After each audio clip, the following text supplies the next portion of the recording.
Bonjour, dans cette vidéo je vais te montrer comment je m'y suis pris pour fabriquer cette boîte de mémorisation.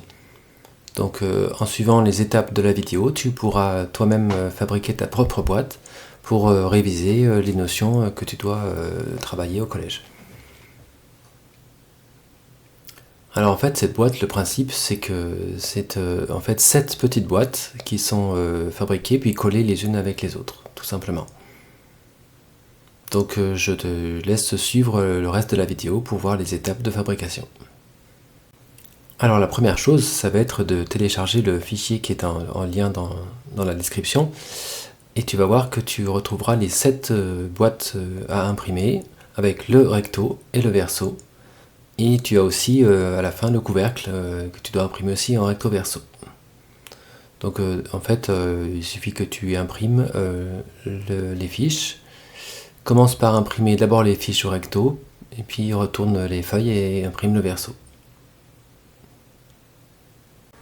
Voilà, donc tu vois, moi j'ai imprimé mes 7 feuilles en recto et en verso, ainsi que le couvercle. Alors j'ai utilisé du papier un peu épais. Il faut que tu prennes au minimum du papier en 160 grammes. Moi j'ai pris du 250 grammes et c'est vraiment bien. Si tu prends du papier trop fin, ça va pas tenir et ta boîte elle sera trop fragile. Dans le matériel dont tu vas avoir besoin pour travailler, il va te falloir une règle, un cutter, de la colle. Alors moi j'ai pris de la colle pour puzzle pour qu'elle soit un peu costaud, mais bon tu peux utiliser une colle normale et normalement ça doit tenir. Et puis il te faut une cale en bois, ça c'est important. Ta cale doit faire entre 14 cm de long, 8 cm de large et en épaisseur 2,5 cm. Voilà, ça c'est important pour que tu puisses bien faire ta boîte. Des ciseaux, un chiffon et puis du scotch. Alors moi j'ai pris du scotch coloré pour que ce soit plus joli. Et ensuite on va passer au découpage. Alors pour découper les feuilles, tu vas te servir d'un cutter, donc fais bien attention d'abord à bien mettre quelque chose sous la feuille pour pas abîmer ta table. Et puis fais attention avec le cutter de ne pas te couper. Bon, moi je me suis pas fait mal en faisant la boîte, mais bon, fais attention. Donc si tu regardes, tu vas voir qu'on va découper les bords extérieurs de chaque boîte, ici. Et puis après avec les ciseaux, on pourra couper selon les pointillés ces traits-là, et puis l'encoche qui est ici. Et puis il y a encore autre chose à faire, c'est sur les traits de pliure qui sont là, que je te montre. Là on va pas les couper, mais on va les marquer, tu vas voir, avec le dos du cutter. Donc je vais te montrer ça dans 2 secondes. Donc on commence à couper. Donc tu places ta règle bien comme il faut. Comme ceci. Et puis ensuite on découpe. Donc ça te permet de faire des traits bien droits. Hop. Voilà. Et puis tu vois, regarde maintenant, ce qu'on va faire, c'est que le trait de pliure qu'elle a, pour que ce soit plus facile à plier, on va prendre le bord du cutter de l'autre côté du cutter et on va venir marquer avec la règle. Tu vois là je coupe pas, j'utilise le dos du cutter pour juste marquer, faire une espèce de rainure pour que ce soit plus facile à plier ensuite. Tu tournes et tu continues. Donc tu vois là on coupe le bord extérieur, ça on le coupe vraiment, on l'enlève. Et puis ensuite au milieu les 2 traits de pliure qui sont là. Voilà. Je tourne le cutter pour me mettre sur le dos. Et on vient marquer, hop, comme ceci. Et tu verras qu'ensuite, quand tu vas plier tes boîtes, ça va se plier tout seul et tu auras des boîtes qui seront bien régulières surtout. Voilà. Donc maintenant, c'est un peu le gros du travail, c'est qu'il faut couper toutes les feuilles. Donc là, je vais te mettre en accéléré pour qu'on aille au bout. Et puis ensuite, on passera à l'étape suivante.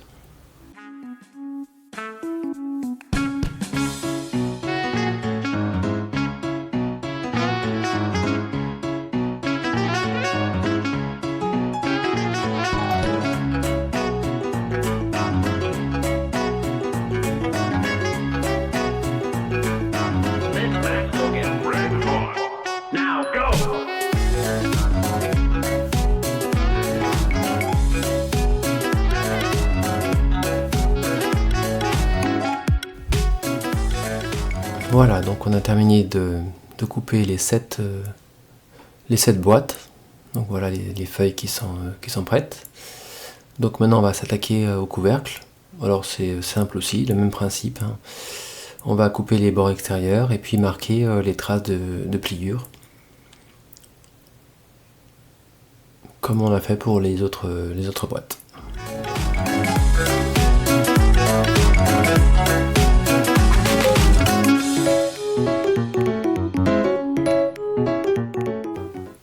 Voilà, donc là on a terminé avec le cutter. Donc ça c'est bon. Maintenant on va pouvoir prendre les ciseaux et découper les traits en pointillés. Il y a quelques traits à découper et puis ensuite les encoches de chaque boîte. Donc je te mets aussi en accéléré et puis on fait ça et après on pourra passer au pliage.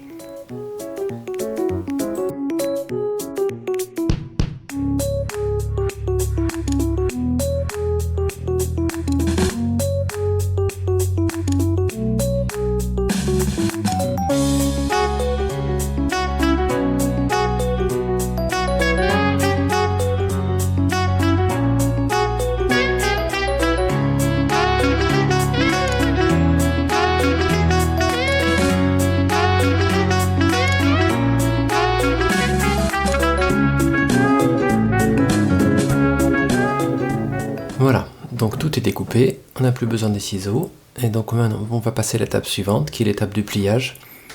Alors c'est là que tu vas te rendre compte que c'était important de bien marquer les traits de pliure, parce que ça va te permettre de plier sans effort, et surtout bien droit, et bien régulièrement. Donc tu vois, on reprend chaque boîte, et on plie, selon tous les traits de pliure, de cette manière, et avec le dos de cutter, le fait d'avoir marqué les traits, ben, tu vas voir que ça va beaucoup plus vite, pas de souci. Donc voilà, on reprend chacune des 7 boîtes et on les plie de cette manière.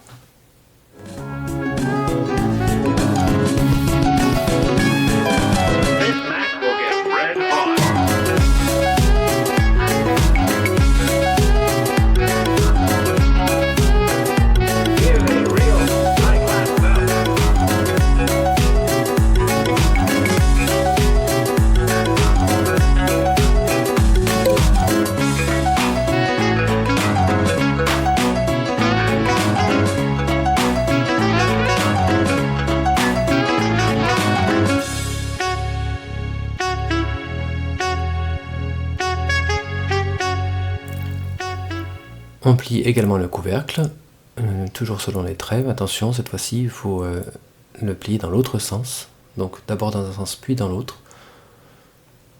Il faut que le calendrier soit bien sur le dessus et les consignes en dessous.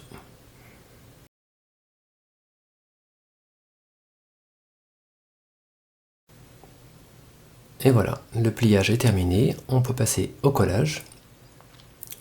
Donc moi je procède en 2 étapes. D'abord je colle les 2 petites languettes du milieu, parce qu'il faut un peu de temps pour que la colle prenne bien.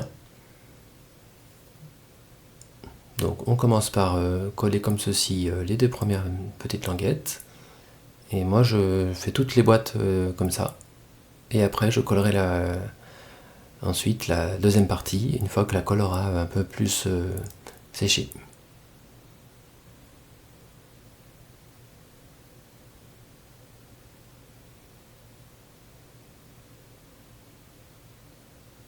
Donc je les reprends un petit peu pour bien appuyer, pour que la colle adhère bien, sinon ça a tendance un peu à se décoller.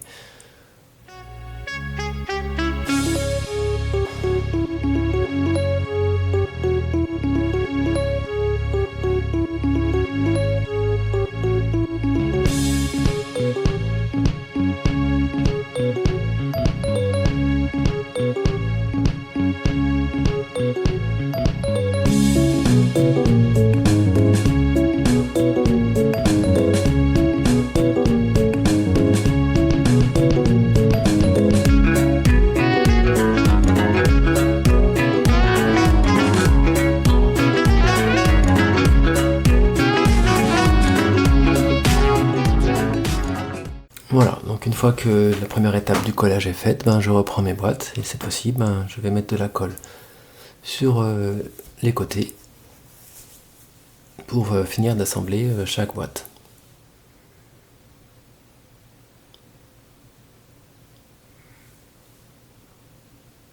Donc là encore, ma colle, c'est une bonne colle, hein, mais elle met un tout petit peu de temps avant de durcir, on va dire. Donc, et c'est à ce moment-là que je vais avoir besoin de ma cale.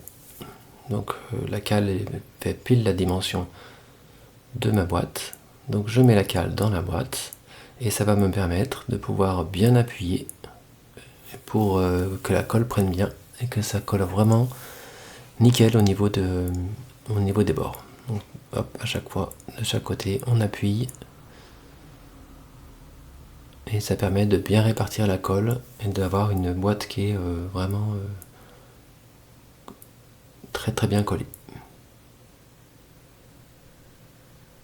Donc je procède ainsi avec toutes les autres boîtes en reprenant régulièrement les boîtes pour bien appuyer encore pour que ça soit bien collé.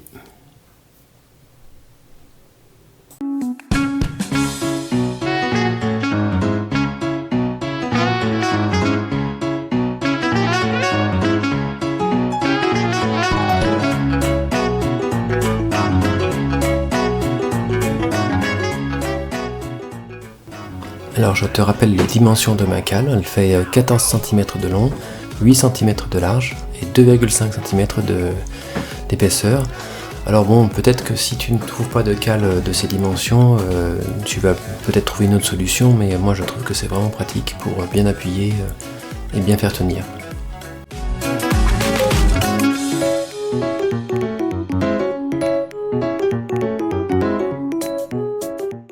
On termine avec la dernière boîte. Et il restera ensuite le couvercle. Voilà, qu'on colle aussi de cette manière. Et voilà. Donc toutes nos boîtes sont fabriquées.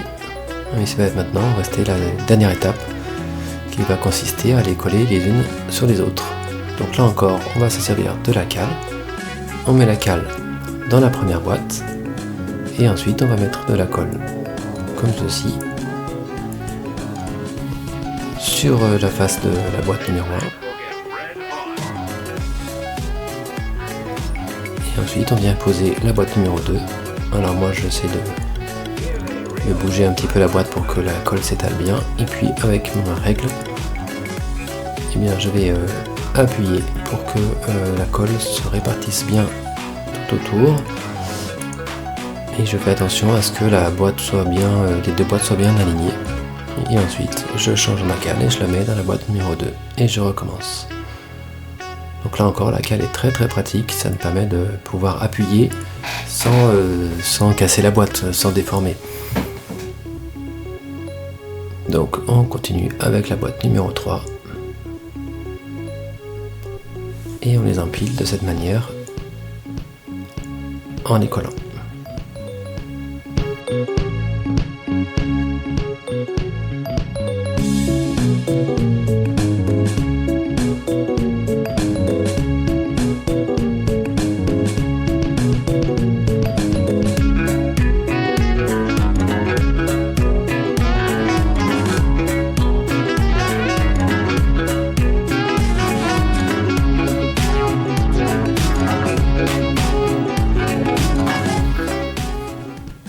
Voilà, les 7 boîtes sont maintenant collées et donc il ne nous reste plus qu'à mettre un peu de scotch pour faire tenir tout ça puis décorer un petit peu.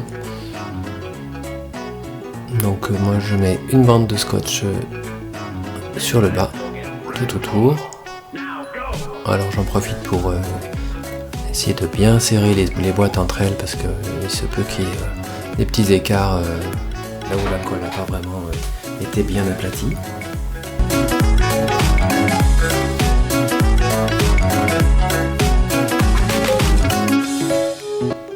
Voilà, je fais pareil sur le haut en serrant bien toutes les boîtes ensemble et je termine par le couvercle où je mets aussi un bout de scotch tout le tour.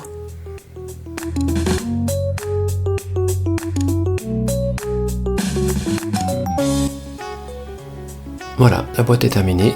Donc comme tu vois, c'est pas très compliqué. Il faut un tout petit peu de matériel et un petit peu de temps. J'espère que cette vidéo t'a donné envie de fabriquer ta propre boîte. Donc tu trouveras dans la description en dessous le lien vers 2 autres vidéos. La première qui t'explique comment utiliser cette boîte avec des cartes de mémorisation. Et la deuxième vidéo pour créer des propres cartes de mémorisation et les utiliser avec sa boîte.